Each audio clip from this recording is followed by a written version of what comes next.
চীনের সাথে বাণিজ্য প্রতিযোগিতায় যে কোনো মূল্যে জিততে চান যুক্তরাষ্ট্রের প্রেসিডেন্ট ডোনাল্ড ট্রাম্প। পানামা খাল চলে বেইজিংয়ের ইশারায়, এমন অজুহাতে তিনি লাগাতার দিয়ে যাচ্ছেন ক্যানাল দখলের হুমকি।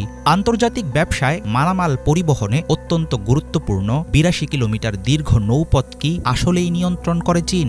লাতিন আমেরিকার স্বাধীন দেশ পানামার মালিকানায় থাকা খালটি কোন যুক্তিতে ফিরিয়ে নিতে চান ট্রাম্প?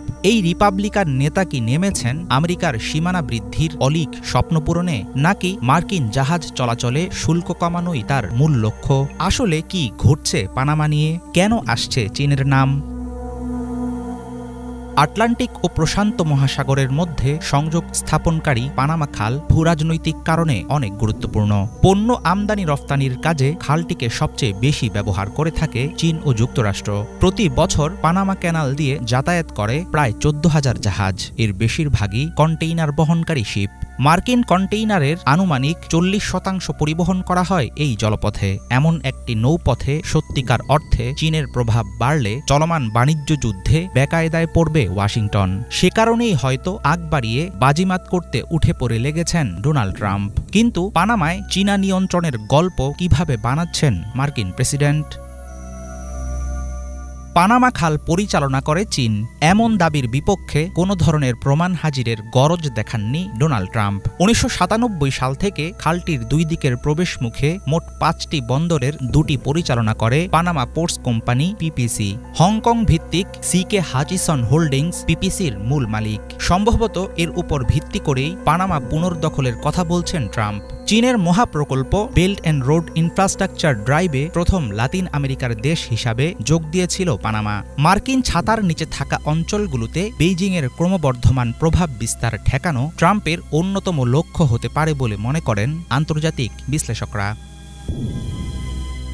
১৯৯৭ সালে চীনের কাছে হংকংকে ফিরিয়ে দেয় ব্রিটেন। চীনা মেইনল্যান্ড থেকে অনেকাংশে স্বাধীন ও স্বায়ত্তশাসিত এই শহর। পানামায় বন্দর পরিচালনাকারী পানামা পোর্টস কোম্পানি পিপিসির মালিক হংকং ভিত্তিক সিকে হাচিসন হোল্ডিংসে সরাসরি বেইজিংয়ের কোনো দখল নেই। তবে ট্রাম্পের মতো অনেকের ধারণা প্রতিষ্ঠানটিকে সামনে রেখে মূল কলকাঠি নাড়ে চীন।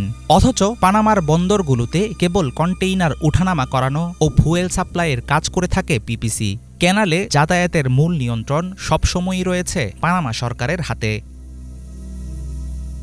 ১৯০৪ থেকে ১৯১৪ সালের মধ্যে খনন করা হয় পানামা খাল। ১৯৭৭ সাল পর্যন্ত মার্কিন সরকারের হাতে ছিল রক্ষণাবেক্ষণের দায়িত্ব। চুক্তির কারণে বেশ কিছুদিন যৌথ ব্যবস্থাপনায় চললেও ১৯৯৯ সালে খালের পূর্ণ নিয়ন্ত্রণ নেয় পানামা। লাতিন আমেরিকার দেশটির সাথে একসময় যুক্তরাষ্ট্রের ছিল ঘনিষ্ঠ সম্পর্ক, কিন্তু চীনের সাথে পানামার অর্থনৈতিক সম্পর্ক উন্নয়নের সম্ভাবনা মার্কিন প্রশাসনের জন্য হয়ে ওঠে দুশ্চিন্তার কারণ। সে কারণেই ক্ষমতায় আসার পরপরই চীনা প্রভাব সরানোর কাজে নেমেছেন ট্রাম্প। তবে স্বাধীন রাষ্ট্র পানামার প্রতিরোধ ও আন্তর্জাতিক বাধা এড়িয়ে কত দূর সফল হবেন মার্কিন প্রেসিডেন্ট, সেটা দেখার জন্য থাকতে হবে অপেক্ষায়। হাফিজুল ইসলাম, বাংলা ভিশন।